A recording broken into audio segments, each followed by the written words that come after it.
Thank you for joining us tonight at our Kindergarten and Early Learning Roundup. We're going to enter this in a little bit slowly so people can get in. Glad you're able to make it. You're here tonight if you have a student who's getting ready to go to kindergarten, or if they're getting ready to possibly join some preschool early learning options in our district. Glad you're able to make it. All right, so our Kindergarten Early Learning Roundup has been around for about 4 years now. And traditionally, we offer this at the Walla Walla Fairgrounds, and it is more of a fair-like event where families are able to come in and talk to their schools at a table that we have set up, and you're able to roam around and get information from different community members and other school services. So we are kind of mimicking that tonight with our presentation here. So we're going to just be able to show you around the tables that we have and get the information that you're going to need to make this smooth transition into kindergarten. All right, so we look like we're at about 64. It looks like it's slowing down a little bit. So I'm going to go ahead and we're going to progress. We are going to move on. Maybe, there it goes. All right, so this moment, I want to go ahead and turn this over to Yara. She's our translator tonight, and we've got a service that's new to us that we are able to access through Zoom, and it's an interpretation service, so it takes just a moment for families to be able to kind of get into that. So I'm going to go ahead and start that service, and then Yara is going to kind of walk parents through. And also just to let you all know, everybody's going to have an opportunity to do a question and answer after each segment that we present. And we'll want you to do that in the question and answer box, not in the chat box, please. So I'm going to go ahead and let Yara go ahead and explain that, and we'll give it just a few moments to get people switched over to the translation. Go ahead, Yara. Buenas tardes, familias. Queremos dejarles saber, ¿verdad?, que esta presentación se podrá escuchar en español.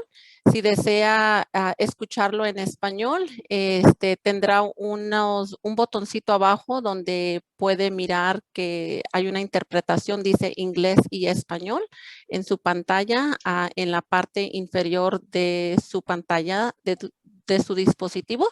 Así es que este servicio está disponible. Al final de cada presentador podrá seleccionar o hacer preguntas en el área abajo donde dice preguntas y respuestas. En inglés tiene una Q y una A. Así es que podrá poner allí, escribir con el teclado su pregunta y se le contestará en español. Go ahead, Pam. Okay, so I'm going to go ahead and give everybody just a moment to switch over. And okay, so Yara, are you on the Spanish side now? Yes, okay, we're going to go ahead and keep going then. All right. So just like at the fairgrounds, we have, like I said, our tables that we're going to be offering you up tonight. And our tables will include some offerings for the early learning options. So we're going to learn a little bit about kindergarten, transitional kindergarten, and preschool early learning options. Then we'll be learning about our registration processes and transportation. Then we'll be moving on to health services, special education, nutritional services, and to round out the night, we're going to be heading into dual language information. So if everybody is ready to move on, we're going to go ahead and hit the early learning options. And we have the presenters tonight are Maria Garcia. She's the principal at Sharpstein Elementary. And Heidi Wilson is also a kindergarten teacher at Sharpstein Elementary. And we also have Samantha Bowen. She's the director of early learning and family engagement here at the Children, oh my gosh, Center for Children and Families. And then we also have Dorian Arita. She's the ECAP enrollment coordinator. So ladies, if you will happily let us know all about kindergarten and the preschool options. Take it away. Thank you. And Mrs. Wilson is going to start with, what does a typical day look like? Right. Hello, I'm Mrs. Wilson. I'm a kindergarten teacher at Sharpstein Elementary. And although we haven't had a typical beginning to kindergarten day this year, we anticipate a much more typical day in the fall. So as your kinder comes to school, he or she will be obviously welcomed by their teacher, and we will spend a good portion of our day together doing core activities, math and reading, language arts overall, and then they will also have time to go spend with a specialist for a pull-out time of PE, music, and library on a rotating basis. They will enjoy some time at lunch with their peers. They'll enjoy recess with their peers after their lunch, and we usually incorporate an afternoon recess, especially at the beginning of the year, just because it's a long day and they need that active time. And the afternoon is usually spent divided between social studies and some science.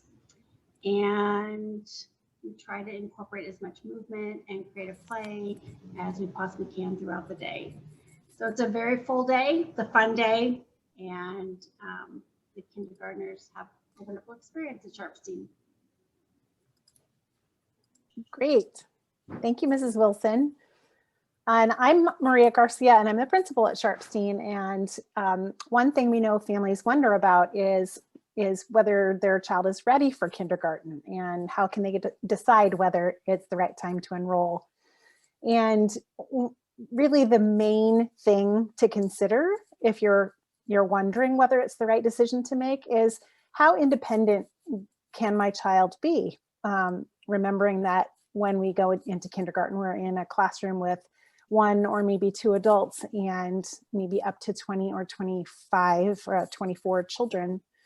So we need to be able to do things like toilet ourselves and hopefully zip up our coats and make sure that we can feed ourselves our lunch, that we can regulate our behavior. And so those are some things that are very important in order to make sure that your child is emotionally ready for kindergarten.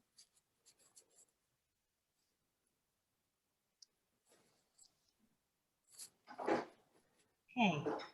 Did you want to talk about when we'll learn about our child's teacher? Or? Yeah, Mrs. Wilson is going to talk next about what you can do to help them prepare. Sure. Right. So as we look forward to welcoming your child to kindergarten, there are a few things that you can do between now and that very first day of kindergarten to ensure best success for your kiddo. Some of the things you can do are start now by, as Mrs. Garcia said, learning independent things. So if you can start helping your child put on their own coat, zip up their own coat, put on mittens, gloves, practice those things, tie shoes, which is, I know it's kind of a dream for a kindergarten teacher for the goes to tie shoes. We practice or practice Velcro shoes. Start talking to your child about what that day of separation looks like. Maybe preparing for that by visiting the school grounds, talking about, I think just promoting the school and educational experience itself in a positive way. So what else? Practice turn taking. You can do that by playing board games at home. Practice patience, practice what it looks like and feels like to have to wait. Start reading daily to your child so that they practice that kind of sitting and listening skill. And again, just practicing that self-care. Like, what does it look like to open up your containers for lunch? What does it look like and feel like to use a restroom independently? So more social, emotional things, we'll meet them wherever they're at academically, but those are the things that will really help your child feel successful on that very first day of school. And then also just be reassured that wherever your child's at when they arrive, we'll meet them there and we will help them. Thank you, Mrs. Wilson. Finally, we know that families are eager to know who their child's teacher will be and wonder when that will happen. And most of the time that happens close to the start of school, certainly no more than a month before the start of school, and often closer to the start of school than that. We do have opportunities for students to meet their teachers and spend time with their teachers prior to the first day of school. So that's something that we feel very strongly about, and is a part of our getting kids started on the right foot in their first school experience, is having that opportunity to meet with their parents, with their teacher. And with that, we are prepared to take any questions you might have. All right. So the question is, what if my child's birthday is October 6th, but they are ready to be in kindergarten? When will we know if they'll be able to register? We have a procedure in the school district for families who are interested in seeing if early entry is the right fit for their child. And Christy Kratulis, who's on the webinar, can explain more about that process. Yeah, good evening. I'm Christy Kratulis, the Executive Director of Teaching and Learning. And just first of all, thrilled that you're all here and excited about kindergarten. Our first recommendation is if your child is not 5, by August 31st, that you enroll in our Transitional Kindergarten, or TK program, which Mrs. Bone will talk about in a little bit. And it's up until the end of September that if a child turns 5, that we have something called early entrance. But if this question needs some further development, you're welcome to email me or call me. I think we can probably send that information out later. I don't see it on this screen, but I'm happy to individually answer those questions as well, because your child's pretty close to the cutoff. Okay, thank you. We also have another question. It says, do kinders get art or music?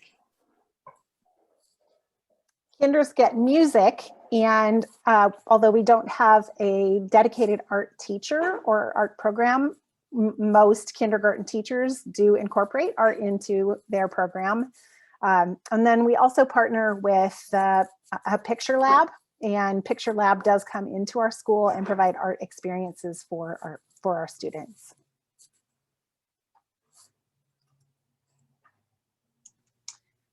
And I'll jump in. I see there's a second question too. If your child is 5 but not ready for kindergarten, is TK still an option? By state law, TK is an option only for 4-year-olds. So once they turn 5, kindergarten is the best option.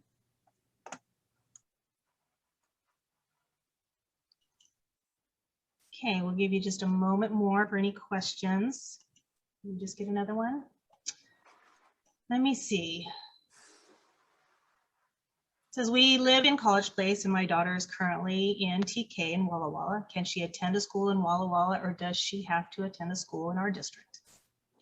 So that also falls under my department. So what you'll need to do is, if you live in College Place, you do what's called a choice transfer, and College Place will release you, and then you're able to register with Walla Walla Public Schools.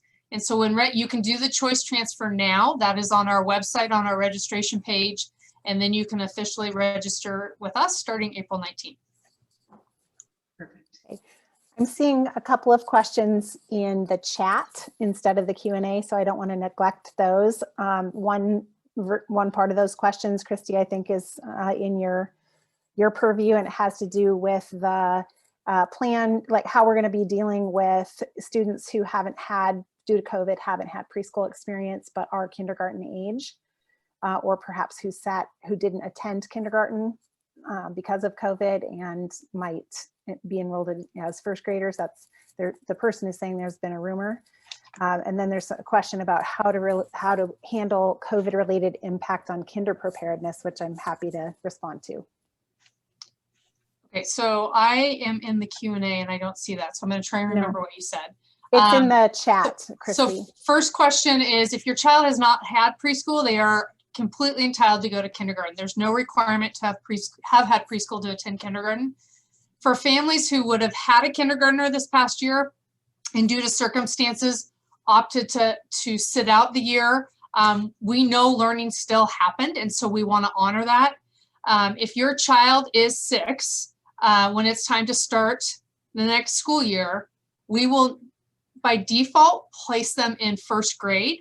However, if you have significant concerns when you go to register, we're going to ask you to connect with the principal of your home school and discuss further your personal situation.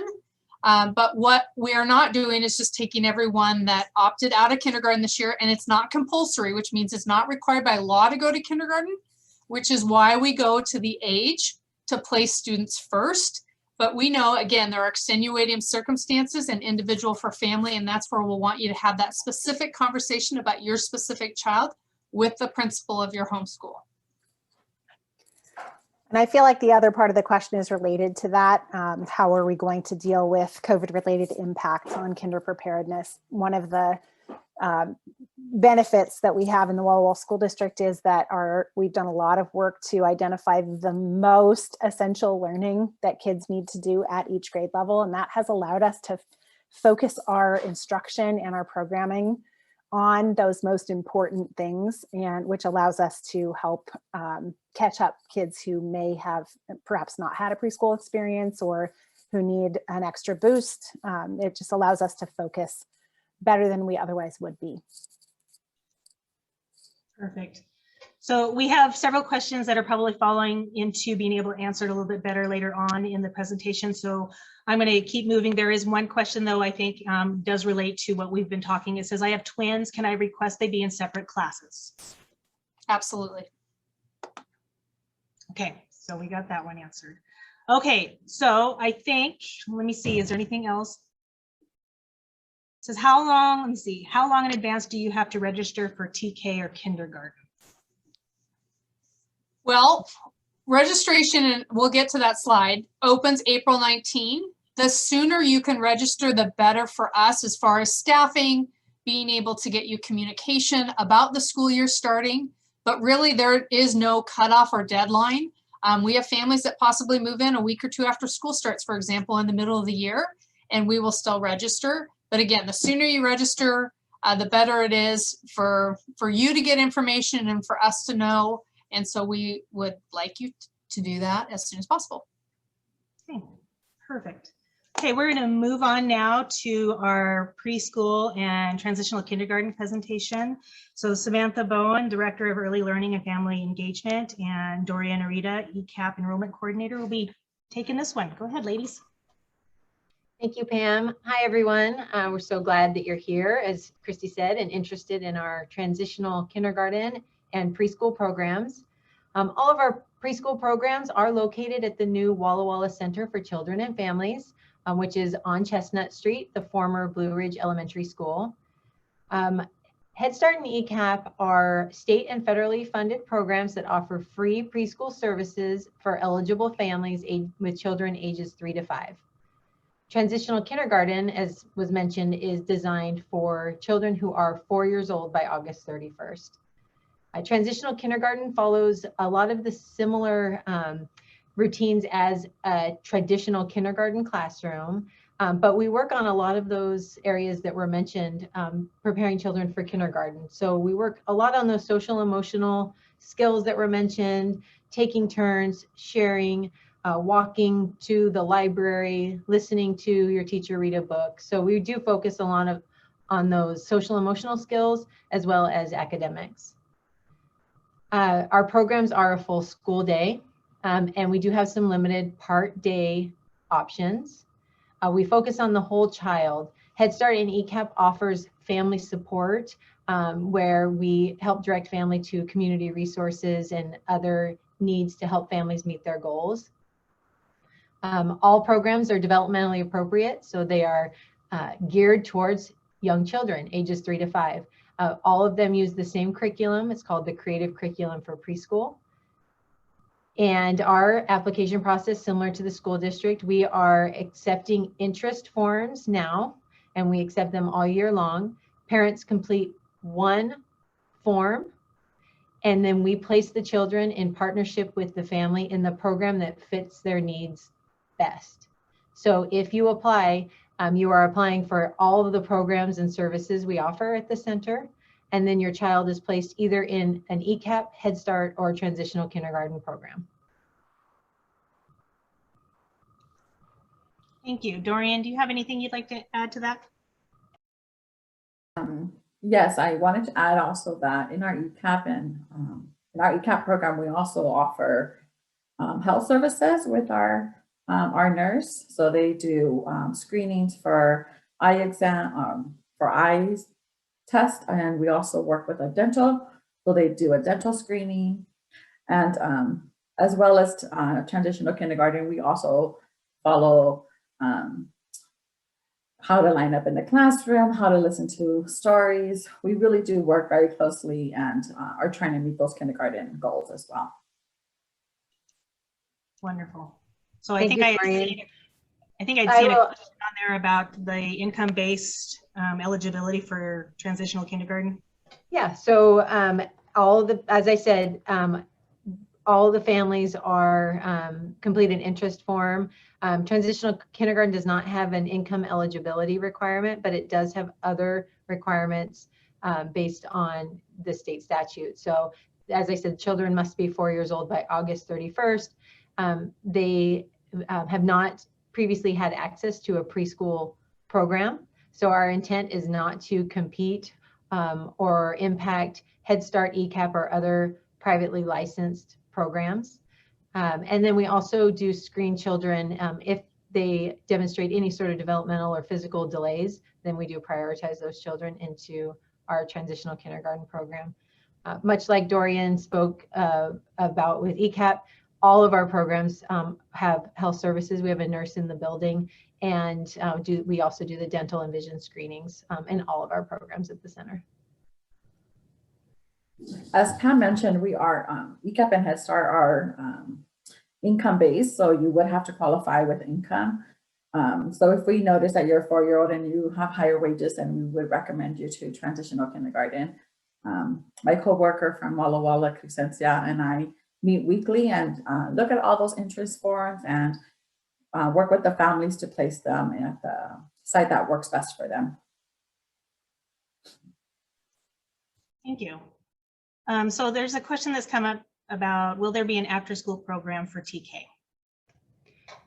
We are offering Campfire in partnership with Campfire, an after-school program for all children enrolled at the center. So it does not matter which program they are enrolled in, TK, ECAP, or Head Start. Campfire will be providing that service beginning next school year. Perfect. So I'm going to step back a slide because I wanted to make sure that we also let families know, although it's probably not going to let me step back. So let me go forward again. We want to make sure that you know that kindergarten is offered at our 5 elementary schools. So Bernie, Edison, Green Park, Prospect Point, Sharpstein, and it's also offered at Walla Walla online. And I have kindergarten teacher Michaela McPetridge here. So if anybody has any questions about Walla Walla online, we do have somebody here that can answer your questions if you have one. Okay, so we have, if my daughter turns 5 in September, how will I know if she should do TK or kindergarten? So I will answer that one. The first step would be to register in the TK Transitional Kindergarten program, and then you can work with me on the early entrance form if you think your child's ready for kindergarten, because they turn 5 after August 31st, but before the end of September. I can help you with that. And I think, Pam, do you have my email or contact somewhere at the end of this? I do not. So we need to probably get that out to people. I will answer that question in the Q&A box and put my email in there to the family. Are you able to do that directly in the Q&A? Or do you need to do that to a chat, maybe? And we also have the information, I believe, up on the Kindergarten Roundup website, or we can make sure we have that contact information up on that website that's on the bottom of the page.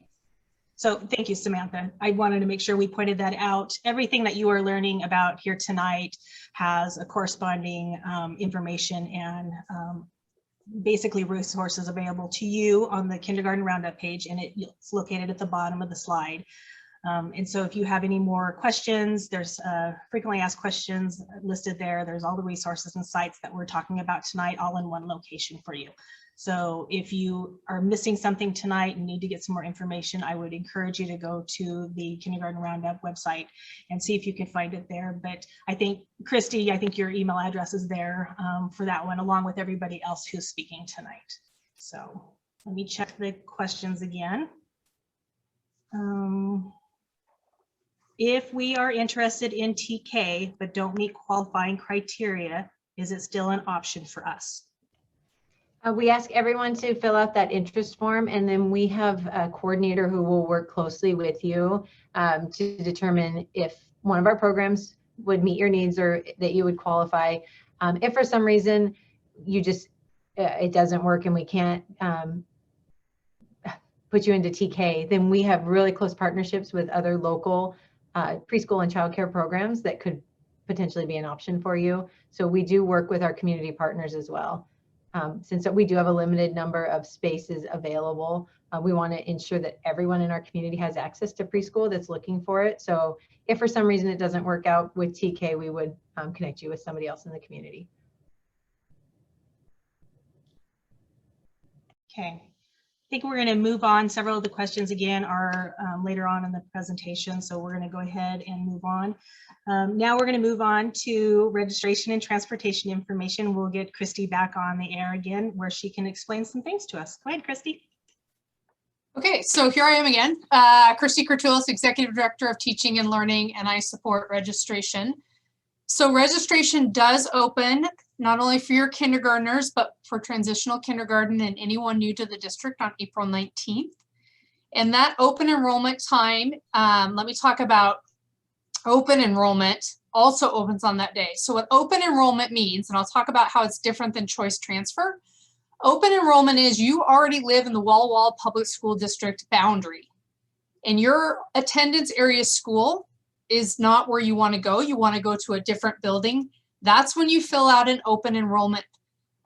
There used to be a form, but what'll happen when you register online, if you're not already in our system, you'll mark the school where you want to go, and then the principal or secretary will call you and talk to you about that. For those of you already in our system, either in TK and Head Start or ECAP, you'll be getting a letter the first week after break. So starting April 12th on that Monday of that week, that has a letter that says this is your attendance area kindergarten, and it will have an open enrollment form attached to it. So again, if you're already in our system, you will get the paperwork the week after spring break. If you're not already in our system, that will be taken care of through the process by which you register and pick the school you would like your child to attend. Choice transfer is what you use when you live outside of the Walla Walla Public School District boundaries. So if you're in College Place or Dixie or Dayton and you want to go to school with us, you start with the choice transfer. Your school district releases you. We accept that, and then you're able to register with us. And that page that Mrs. Clayton has linked on the bottom will also direct you to our enrollment page, which has the choice transfer information. So our registration process as of last year is all online. It's fantastic. There's a boundary map at the top if you're not sure which school is your home school. It'll give you a list of the documents you need to collect.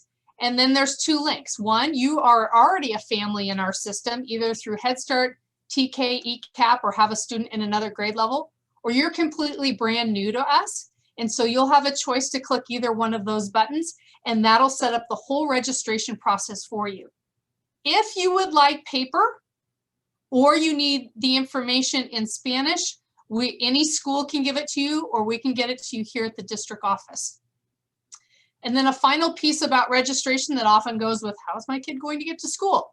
If you live 1 mile, exactly 1 mile or more from your home school, you will get busing transportation.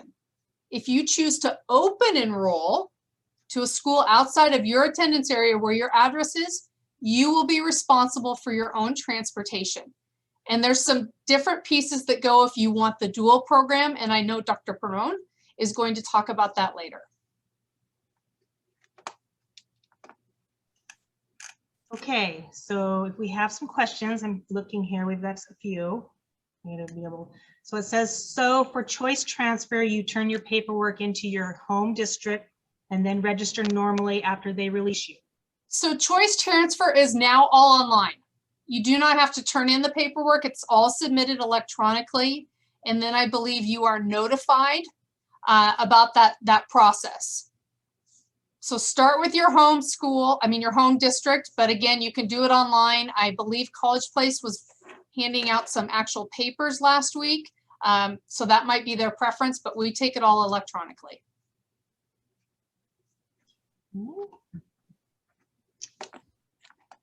So if we would like to enroll in a different school other than our home school, but still within the district, do we still need to complete a choice transfer? Not the choice transfer, but that's where the open enrollment. So open enrollment is in district, the choice transfer is if you're out of district. Okay. All right, any other questions about enrollment registration? Oh, here's one. Can busing be opted into later in the school year? Yes, if you're within the busing range, that doesn't mean your child has to ride the bus. You can always drive them or walk them to school. And just because you don't do it one week, you could do it another week. The route will be pre-established. For our kindergartners, it is important to know if you're going to use it or not, because we need an adult there to help the child get on the bus and to get off the bus. So we will not, at the end of the day, let our kinders off the bus unless there's an adult there. So that communication with the teacher in the school about your preference for busing or not will be really important when the school year starts. So if the house is 0.8 of a mile from the school, will it qualify for the bus? Nope. 1 mile. Exactly 1 mile and more, but not under that. Okay.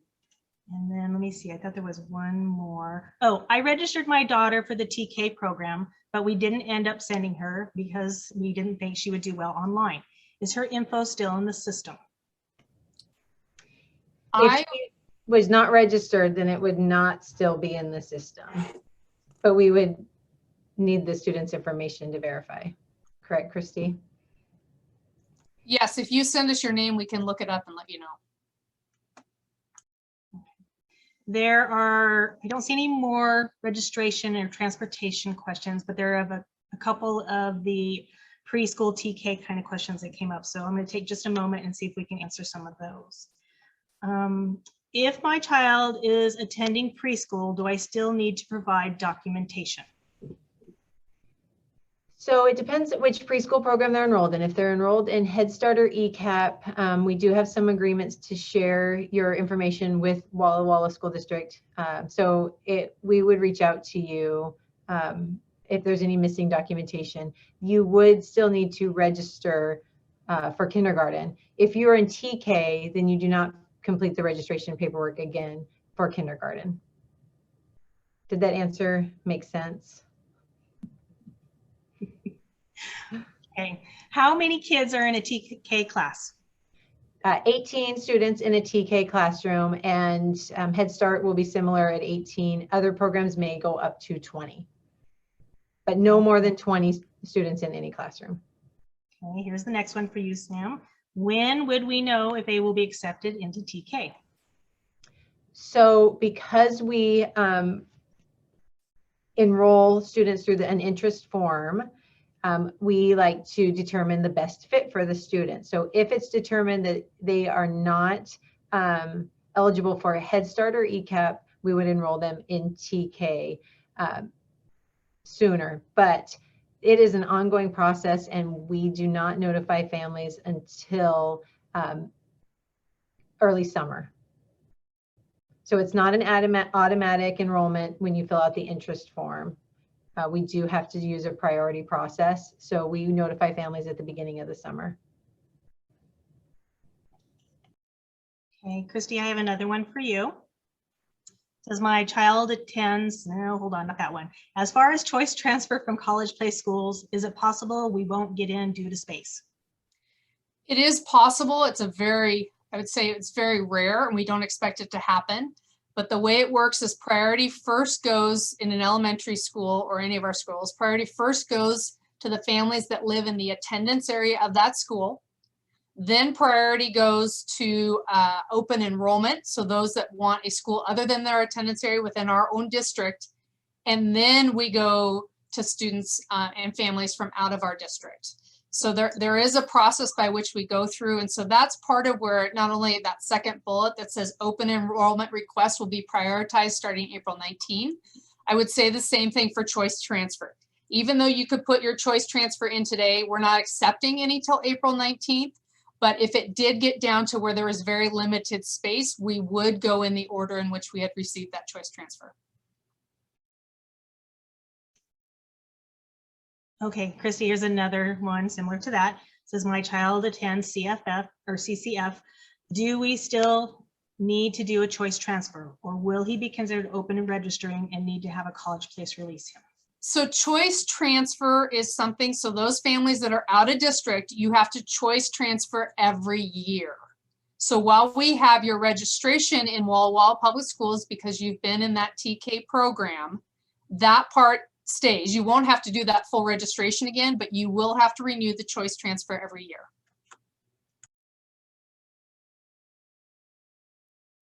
Okay, so Maria, it looks like there's a couple questions maybe for you. We want to know, when is the first day of kindergarten? Okay, I should know that right off the top of my head, and I bet Christy does. September, single digits. The first day of kindergarten.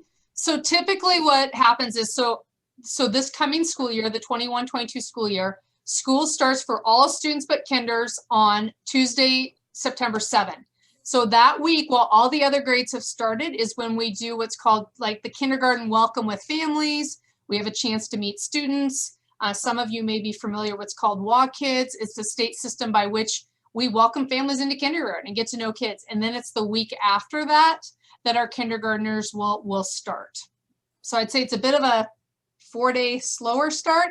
And then that week after that sometimes has had different modifications on half day and full day starts. And that has not yet been determined for next September. But that is that time I referenced earlier where each family and child gets to meet individually with their teacher during that week. And the other question is, how large is a kinder class? I think you were going to throw my way, Pam. Is that right? Yes. So yeah, 24 is the upper limit for class size for kindergarten. And in our dual classes at Edison and Green Park, it's 20. Good to know. All right, let me see. I think one more just came in. I believe I heard you could submit choice transfers now to be in the queue. Is that the same for open enrollment? So choice transfer, that button, it's actually a state website, is open all year. So if you submit it now for the 21-22 school year, it's going to sit there and we're not going to do anything with it till April 19th. So April 19th will be the first day we accept any of those. And open enrollment, which is the in-district part, is at the same day. It starts the same day and starts the same day as regular registration. So yes, there is also priority for getting that open enrollment or in-district form in on April 19th as well. So we tried to coordinate all those dates. So right now you just need to remember April 19th is when everything kind of goes live and we get really excited about registering for next year. Okay, looks like our questions have slowed down. So we're going to go ahead and move on to the next presentation, which is going to be table 3, and that's going to be health services. And Amy Ruff, our director of health services, will be taking that. Welcome, Amy. Hi, I hope you guys are able to see me and that this is working. I'm Amy Ruff, and I'm glad that you're all here with us this evening. I'm going to take just a minute to talk about health services. I'm not able to see my slide, Pam. There we go. Okay, so I'm going to talk a little bit about health services, which a lot of people have questions about and concerns about, and what happens if my child gets sick at school, they get injured at school, who is going to take care of them, will they call me? And I'm going to try to answer some of those questions for you. Every school has a clinic with a health room assistant and a supervising nurse.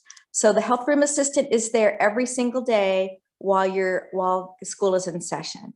And they are specially trained to be able to assess children for injuries and illnesses. They follow very specific protocols, and they call their supervising nurse for any questions or concerns.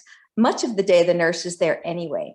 So if your student gets ill or injured, they're taken to the health room. And sometimes it's just a matter of giving them a little ice pack and or a little warm pack for a tummy ache, or giving them some water if they have a headache, seeing if there might be something else going on. And then we try to get them back to class. We're going to communicate with you just about every time your child comes to the health room, especially for kindergartners, because we know that you're anxious about it. And sometimes it just makes the student feel better if they can say hi to you on the phone. So sometimes it's just a matter of that.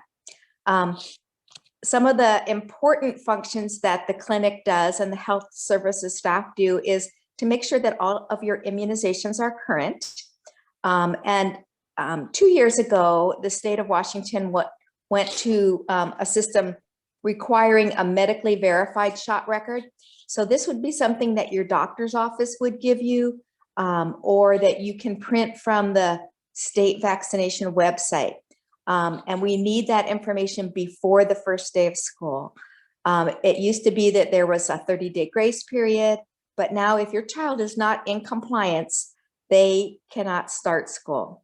So for kindergarteners, very often they become eligible for their booster shots after they turn 4. And some parents, if they're in preschool or transitional kindergarten, they're right on top of this and they've gotten their kids shots and they're all good to go. If they haven't done that, you might have missed that last well child checkup because of COVID, and forgot that they actually need those immunizations. So, make an appointment with your pediatrician or your family doctor the summer before school starts so that they can give them a good look over, make sure that all of your concerns are answered, and that they bring their immunizations up to date.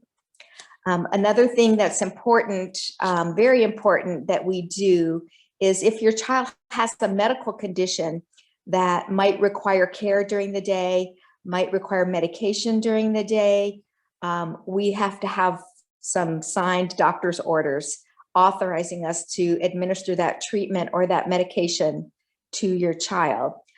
Some examples of that are if your child has diabetes, or if your child has an allergy to peanuts or to a certain food, if they're allergic to bee stings, all of those things are important, and we need to make sure that we have that information and we have the emergency medications so that we could care for your child if something happened during the school day. So all of those forms are available on the health services website. There's also an option if you're choosing to exempt your child from the immunization requirement. You can print the exemption form, but it does require the doctor to sign it. And that will be something that, again, that you can do at that well child visit that you schedule for the summertime.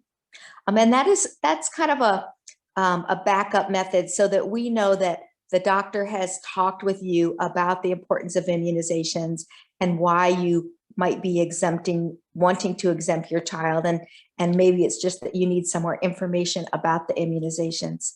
And so that's why we're requiring that the doctor sign that form before the first day of school. Right now, all of our students from age 2 up are wearing a mask.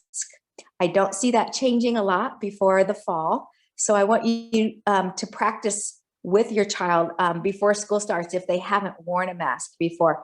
And, I think that probably in this day and age, most children have worn masks and are familiar with them and probably much better at them than we would ever want them to have to be. But it is a good thing to remind them that at school, they will be required to wear a mask unless something changes between now and then. With regards to COVID, we get a lot of questions. What is the district doing to keep my child safe? We know that, young children won't be eligible to be vaccinated the way that teachers and other staff members will be prior to school starting. But we also know that kids are not necessarily as susceptible to COVID, and they don't spread it the same way that adults do. But we still take all of those precautions to prevent the spread of COVID. We have enhanced cleaning protocols that we're using. Everyone is wearing a mask. We're keeping students distanced from each other. And it has been 6 feet. It is still 6 feet apart right now. And the plan is to go to 3 feet based on the Center for Disease Control recommendations. And it will probably be 3 feet when your child starts in the fall. So we also offer rapid COVID testing in schools. If kids have minor illnesses and you're just not sure, with your consent, we can test them for COVID and then reassure you and the teachers and the staff that the child is not contagious with COVID and that they're okay to be in the class because perhaps they have allergies or they're just getting over a little cold. So the health services website on the Walla Walla Public Schools web page is very informative, has a lot of information on it. You can always reach out to me. My contact information is on there as well as on the slide. And I'm more than happy to answer any of your questions about health services, about what your child might need to start school. And I'm available through the summer leading up to the start of the new school year. So don't hesitate to reach out and talk to me. Thank you, Amy. We'll give it just a moment here to see if anybody has any questions. But I also wanted to remind everybody that the website at the bottom of the screen also has all of the links and everything that Amy has talked about and any of the panelists are going to talk about. So that can be your one-stop shop if you need it to be, and it'll take you to all of the other district web pages that you might need. Okay, looks like we have one. Will the COVID-19 vaccine be mandatory for children in kindergarten? No, right now, only children age 16 and up are eligible to get that vaccine. We're hearing that by the end of the summer, it might be down to 12, but I do not anticipate it going to the very young children, probably for at least a year, if not longer than that. So there's a lot of testing and safety protocols that go into authorizing new vaccines. And so we're very fortunate right now that we have the ones that we do. And all of the other ones for your DTaP and your MMR and your hepatitis B and your polio are all required, but not COVID. Okay, thank you, Amy. All right, we're going to go ahead and continue on. Our next table that we're going to visit is special education, and Libby Thompson, the Director of Special Education, will fill us in on what she knows. Sorry, I had to get to my unmute button there. I was panicking there for a second going, where is she? Welcome, everybody. So I'm just going to talk a little bit about special education services in the school. So services that are included are things such as speech and communication, fine and gross motor. So writing and cutting would be fine motor. Gross motor would be more of your big movements, running, walking, those kinds of things. Social emotional services, academics, and there are some others. They are available from birth to 21. So one of the things that I want everybody to know is your child does not need a diagnosis from a medical provider for special education services. If you suspect that your child may have a disability or you see them struggling in an area, you can request a special education evaluation. And you can do that in a couple of ways. If your child is in kindergarten, you would want to talk to your teacher, and then you can request it in writing and give that to the school. We have a school psychologist that evaluates students for special education services, and there is one in every school and also in our Walla Walla Children and Family Center. There, I'm gonna get it mixed up too, Pam. So you can do that. If you have a child that's younger, under the age of 3, you can also request birth to 3 services. And so if you call our district office or a special education department or on our website, there is a number to call for those services. So services are really tailored to your child's specific needs. And so some students, we call it a continuum of services. Some students can receive services within their regular classroom. Sometimes we push in some special education staff support into that classroom to help the general education teacher. There's also some pull out, so that can be done and in small groups.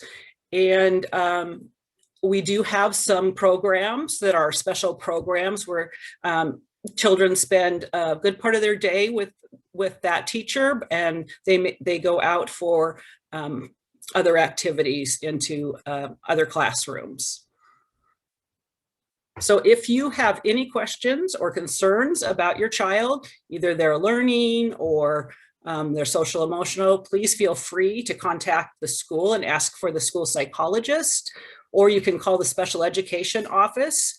The phone number there, 509-526-6727. That is my direct line. And we also have a special education hotline that is available from 8 to 5, but if we are not there, if it's after hours, you can always leave a message and we'll get back to you. And that is 509-526-6770. Wonderful. Thank you, Libby. We'll give it just a little moment here and see if anybody has any questions.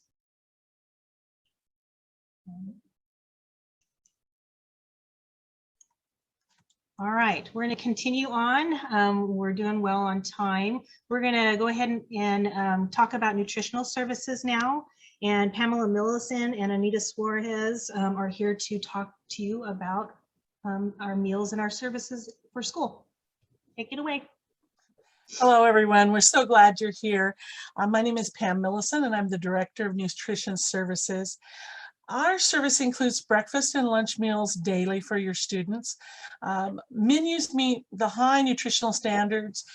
We provide a variety of choices in entrees at all grades, and fruits and vegetables, as well as whole grains. Fresh fruits and vegetables are served often. It's one of our goals. Anita? Hi. A meal account with the login numbers issued to each student. Students purchase meals with available funds in this account.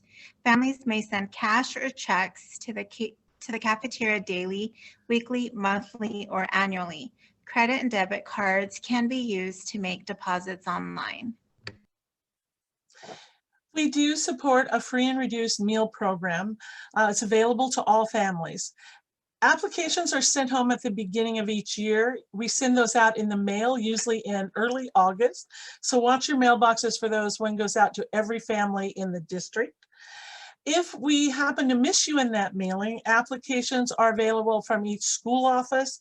You can also find those applications on the Nutrition Services website. They go home with students on the first or second day of school. Families can apply at any time during the school year. So if your income were to change at any time, please feel free to make that application regardless of whether it's at the beginning of the school year.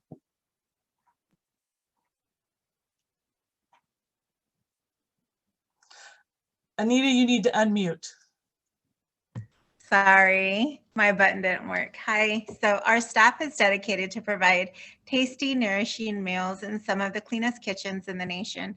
All kitchens are inspected by the county health department twice a year. Right now, currently, for safety reasons, we are sending home meals, breakfast and lunch. They're reheatable or shelf stable. This year, all meals are free to all students for the remainder of the school year and throughout the summer.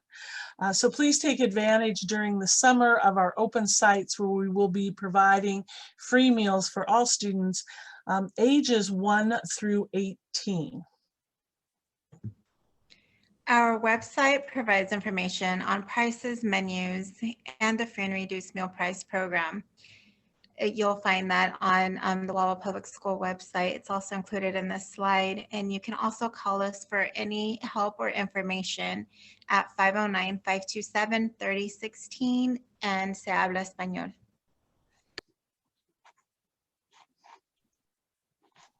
All right, thank you. And we'll wait for any questions that might come up out of that. And while we do, I want to let families know, if you've not visited the website we've mentioned throughout this presentation, that there's an opportunity to fill out a form for free materials for kindergartners and preschoolers that we are providing so that you can use them at home and practice those skills that help with kindergarten readiness. Things like scissors and crayons, and there's a pencil and some paper and some drawing pads, things to trace, and of course a book to read, and just those things that are going to help get your student ready for school. So it looks like we are just about exactly on time. I want to give you just a minute or two more to ask any questions you might have about any of the presentations we've had tonight. And I want to thank everybody for coming and being part of this. It was definitely different than we normally have. We're hoping next year we're back at the fairgrounds and getting to see all of those fun smiling faces again. We sure have been missing that. And it still does not look like we have anybody asking any questions. So I think we are just about ready to end the first segment of our presentation, and we'll be moving into the dual language section. So if you need some information about dual language, please hold on with us as we kind of transition over to that. And then we'll get that going here in just a second. I do have one question. Here we go. Oh, how do we access this presentation shared tonight after the call? Good question. So this is being recorded tonight. So by tomorrow, I'm hoping to be able to come to work and get that set up somehow and put on the website so that you'll be able to access it. So again, that website you're going to want to access it on is that www.wwps.org/kindergarten roundup website. It will be there for you hopefully tomorrow before noon. I'm hoping it's not too challenging to do. I don't think it is. So you'll be able to access it then. All right, any other questions? All right, you guys, do you have anything else you want to say? All right, I think we're done with this presentation. If you are not staying for the dual language presentation, we'll say good night to you.